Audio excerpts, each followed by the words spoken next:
So I'll be talking about a little bit of some work that I've been doing in collaboration with a couple of folks here, a former postdoc, and some collaborators at the University of Kentucky on using Markov decision processes to minimize the evolution of antibiotic resistance. And really this kind of, for me, in the sort of relationship to game theory comes from thinking about kind of how to integrate some of the kind of optimality thinking that we often use in evolutionary game theory with the tools that we might otherwise use in population genetics or evolutionary theory.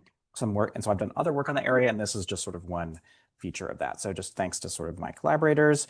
As you all probably are intimately aware of, we owe a lot to antibiotics, and we kind of forget maybe how effective they are. They were so effective, in fact, when they were sort of first introduced on the scene, that people had to be reminded that they weren't always perfect and like miracle drugs. They were miracle drugs, but they didn't make every miracle happen. So, you know, sometimes penicillin doesn't work to cure your venereal disease. These were actually ads sent out to soldiers and GIs during World War II when sort of penicillin became first widely used.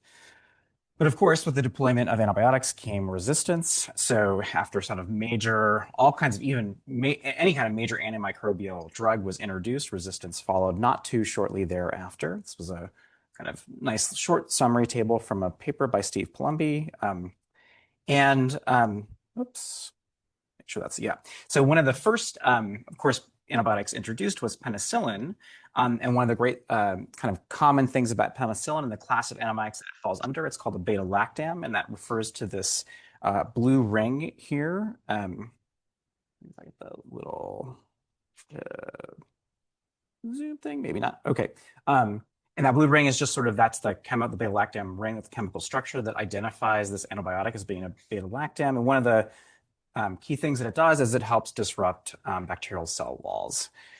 So lots of microbes, when they evolve resistance to antibiotics, then this beta-lactam class, they do so often by having enzymes, beta-lactamases, that break this beta-lactam ring. And one of those first ones was penicillinase, discovered in 1940, so very, again, rapidly after the introduction of penicillin. And then since then, sort of for lots of other kinds of new beta-lactams that have been developed, shortly thereafter, somewhere in some kind of clinical isolate, folks have discovered a beta-lactamase that's able to provide resistance to those microbes that have it. So we'll sort of kind of use as an example one of the common beta-lactamases in gram-negative bacteria called TEM1. It's actually kind of a common one because it causes penicillin resistance. So often sort of a common laboratory laboratory strain that folks use that kind of comes up in some of the experimental data we'll talk about in a second. So when you're dealing with this sort of idea about antibiotic resistance, and especially when you're thinking about the possibility that you have multiple antibiotics that you can choose from, you can think, well, what do we sort of have a couple of decisions to make as a clinician? Do we apply a single antibiotic therapy, or do we apply a combination of therapies at the same time? And of course, the combination of therapies can be really useful. It's sort of, famously one of the key innovations for helping for folks who have HIV. But sort of for the moment, we'll kind of assume that sort of some of these antibiotics, having them, using multiple ones in kind of clinically relevant doses at a time could be toxic. So we'll focus on this idea that you can only apply a single one at a time. And, how should you do so? So you might do so maybe in two ways. You might decide to apply one after the other in time. So everyone sort of gets one antibiotic, and then we switch to a different drug, and everyone gets the second antibiotic, and so on. We'll call that cycling. Or you could imagine that you might give each person, or sort of each patient, maybe in sort of a hospital wing, a different version of the antibiotic, or a different one. That's called mixing. So there were some kind of classic papers right around the turn of the millennium that looked at this question of which one of cycling or mixing was more effective at preventing the evolution of resistance, and kind of came up with the result that mixing tended to be better to preventing the evolution of resistance. But that's that's been kind of a story for a little while. There have been some newer papers that have shown that we can actually find optimal therapies that that schedule over time instead of just sort of scheduling over space like mixing might. So that sort of motivates some of what the focus of the work that I'll show here in a second. And the other focus was to think about, well, what about sort of lots of the sort of models are more ecologically focused. They focus a little more on the population growth rates and the ecological interactions between host and pathogen, and didn't sort of have much to say about the role of evolution and sort of the genotypic evolutions, particularly of the parasite of the bite microbe here. So is there anything we can say about sort of selection and drift and epistasis, all those sort of forces that we might normally think of come to play for evolution, and how do those affect what we might discover about, what's the optimal way to prevent the evolution of resistance? So is there some kind of schedule that we can come up with in light of these factors? And do these schedules can maybe rescue some of this cycling that maybe ecologically was thought of as not being quite as effective as sort of mixing in space the kind of antibiotics you have? So we'll have sort of a pretty simple evolutionary model in mind when we think about this problem, sometimes called the sort of strong selection, weak mutation model. So you sort of assume your population size is relatively big, your mutation rate is relatively low, which again is kind of a troublesome maybe assumption for microbes, but we'll just sort of put that aside for the second. There's no balancing selection. So what you end up getting with the evolutionary dynamic is very simple. You have, for most of the time, the population's around. It consists mostly of a single genotype. And then if you looked at, say, the mean fitness in that population, the mean fitness would basically be approximately the mean fitness of that genotype in the population. And so what that allows us to do is to sort of use another additional metaphor that's become very popular in evolutionary biology since the 30s from Sewell Wright, the fitness landscape. So we can think of sort of characterizing the whole population by just that sort of fitness of that most common genotype. And then we can think of, well, if there's many different possible genotypes, then we can draw this sort of fitness landscape, which connects them by mutations from one genotype to the next. And then the sort of height of that landscape then is sort of, we'll sort of describe here is really the fitness that we assign to each of those different genotypes. So of course, then the sort of genotype metaphor gives us this intuition about how evolution might proceed and what kinds of paths might be more possible and ones that might be less possible. And so rugged landscapes that are created by interactions among genes are going to probably be more difficult for sort of populations to move from one point to the next. And particularly to go from, say, one peak, if it's got sort of a high fitness, to another peak that may have an even higher fitness. That peak valley crossing is going to be difficult. In particular, sort of the kind of epistatic interactions one way of defining them is if you have, single mutations and they both maybe have a beneficial effect, that kind of down here, this magnitude epistasis, you still end up being able to relatively easily go to the peak because each of those first mutations is an increase in your fitness. However, if you have some sign epistasis, so one of those mutations might be first a step down in terms of fitness, that path is going to be a lot less likely, right? Because the population would have to decrease its fitness, which is very improbable from an evolutionary point of view, with natural selection is playing a strong role. And then if you have reciprocal sign epistasis, in this case, both of those mutations are a step down, you end up having two separated peaks. So sign epistasis really here limits those paths.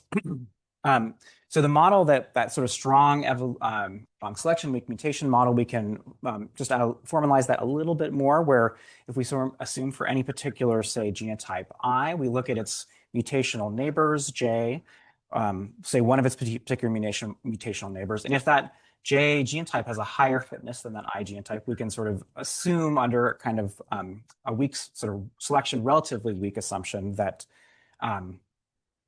here that probability of going from that current genotype I to the genotype J is just sort of the relative selection coefficient of those neighboring more fit genotypes.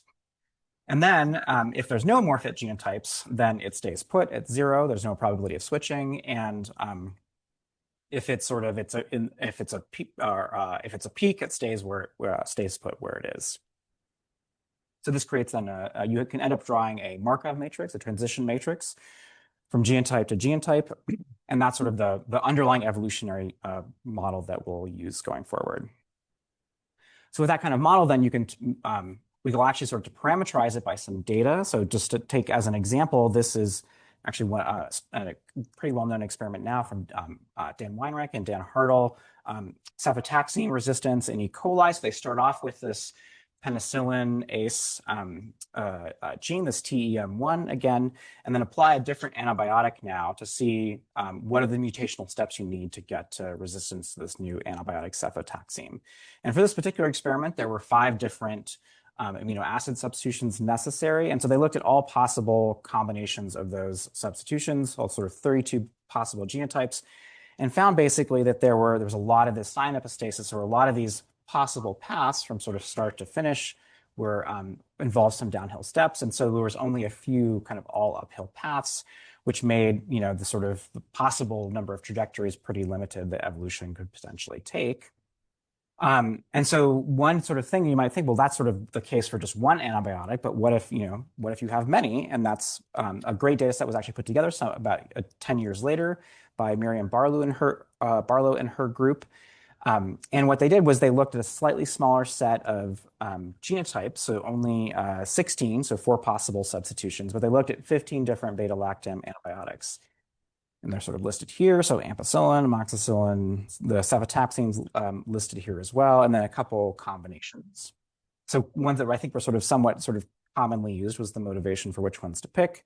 And then again, sort of actually just in the lab in vitro measured growth rates. And so we'll those empirical growth rates are the fitness values. And so now instead of just having one fitness landscape like here for ampicillin, where you start again from that sort of wild type where there's none of the amino acid substitutions to the top, where you've got all 4, and you can measure then again the growth rates, and then the arrows here showing where direction, meaning there's a increase in fitness going from that genotype, from the genotype that's at the source of the arrow to the genotype at the destination of the arrow. And then now you can actually have these fitness landscapes for all these 15 different kinds of antibiotics, and you can think, well, what's a way that we could sort of come up with an optimal schedule of these antibiotics that would minimize the growth rate of the microbe, and so, hopefully then minimizing the evolution of resistance to the antibiotics that you have. And one question too, as well, some sort of more kind of clinically minded folks, the intuition a little bit was, well, maybe what we can use evolution to do in this case is if we can control it, we can steer maybe back to the wild type. Is that sort of an optimal strategy to use? So hopefully that's what we can get from applying this, finding an optimal schedule. So can we minimize the evolution of resistance across these 15 different landscapes? Can we find an optimal schedule? And so the intuition we'll have here is that we'll use, so each antibiotic will kind of use for one period, and one period is one sort of opportunity for the microbe to go from one genotype to a next, to have a mutation or an potentially advantageous mutation that arrives and fixes. And then maybe, we can't respond very quickly to how quickly the microbe evolves. So we'll repeat sort of for n steps that same antibiotic before we can switch. And we'll sort of vary what that value of n is. I sort of this moved a little bit, but so what we can do, and we want to find an optimal schedule, and the way that we can do that is we can add up all the growth rates that we have sort of discounted by sort of how far back in time that we're willing to count the sort of growth rate that we had. And so there's essentially a discount factor here, gamma, which will be a parameter that we'll tweak a little bit. It won't actually change the qualitative results of the model much. And the way that we can minimize this fitness is using a Markov decision process. And so there's sort of common algorithms. Value iteration is the one that I'll use to be able to find the optimal schedule here. So here's one example. So here's all of our possible 16 genotypes on the right with the optimal schedule, the antibiotic in 3 letters that we would apply for that genotype. And then the arrows, again, showing which direction the microbe would evolve from one genotype to the next, and then showing them which antibiotic you would apply under the optimal schedule. And then the plot shows you the sort of amount of time under that stationarity, sort of assuming this process reaches some kind of equilibrium, the amount of time you spend at each of those genotype antibiotic combinations. And you can sort of see you spend time at sort of a variety of different genotypes and antibiotics. There's not one that necessarily stands out a huge amount over the others. And if we tweak the parameters just a little bit, so here, we tweak here the discount rate quite a bit, we make the time discounting much stronger, we still end up with sort of an optimal schedule. The details of it change quite a bit. As you can kind of see, the arrows are switching a bit, and the time you spend at these different states switches a bit. You get a little bit of a decrease in or increase in the fitness of the microbes. Your ability to sort of reduce its resistance is a little bit weakened, but otherwise the sort of pattern is similar. Now, if you let the microbe have sort of even just one chance at evolving, one step forward, what you get is still you get an optimal schedule now, but you end up spending most of your time at sort of a single one of those locations, a single one of those genotypes, applying basically just one of those antibiotics. And it turns out that that genotype and antibiotic combination is a fitness peak, and it's the lowest fitness peak of all the possible 15 different antibiotics you've got. So the schedule, once you sort of can't essentially pivot as fast as possible, you still have an optimal schedule. You have many different antibiotics in your schedule, but you end up really spending most of your time at that one fitness peak. So you've sort of trapped it in a sense at this low fitness peak. And it's not the wild type that we started with. That's one sort of thing back for the sort of clinician idea. We can't drive it back to the wild type under this optimal schedule. Now, if we tweak that discount rate, make it time discounting a little stronger, we still end up with that same sort of pattern where we have a schedule full of a bunch of different antibiotics. And now we're at a different genotype here from almost all of our time, and it's the second lowest fitness peak. So we've done a little bit worse. We're not quite as good as the previous case when we weren't discounting time enough, but we're still essentially the same idea. We're still trapping it at a fitness peak. It's just not quite the lowest one. It's the second lowest one. And it's still not the wild type. So we can look sort of what the pattern is if we say, just vary all of those different optimality or not those discount rates, and we get essentially the same sort of pattern. If we can pivot as fast as possible, we can keep the antibiotic from spending much time at these, or the microbe from spending much time at these fitness peaks. But once we go forward and we allow the microbe to take one step forward, it spends a whole lot of time at these fitness peaks. Which one depends a little bit on the discount rate. And then if we sort of really now increase the amount of time that we have to wait before we switch antibiotics, the whole thing just sort of gets, we actually have fewer antibiotics that are used in our optimal schedule. And the fitness that we can actually drive the microbe down to gets sort of higher and higher. We're doing worse and worse off, but we're still sort of spending most of our time at one of these sort of lower fitness peaks in the landscape. Okay, so same thing. So then I can just this sort of gives you a little bit of a sky-high view of it. So the antibiotic richness, how many antibiotics are in that optimal schedule. As the time and that we have to wait till we can apply a new antibiotic, it's longer, fewer antibiotics in our schedule until we finally end up with just sort of one, trapping it at sort of like the third lowest in this case, fitness peak in the whole landscape. And again, we do worse with the fitness of the microbe, or better for the microbe, but worse for us because its resistance is stronger. Okay. So the upshot is sort of cycling using the schedule of antibiotics is optimal when we can switch very quickly as the antibiotic evolves. And if we're very insensitive to being able to respond, we can get to even a case where a monotherapy is the optimal strategy. Lowest microbial fitness is limited by those low fitness peaks. So having a knowledge in a sense and of what that fitness landscape is going to be important in steering or driving back to the wild type is not optimal, despite sort of maybe some intuitions about the process. Okay, and I think that's it.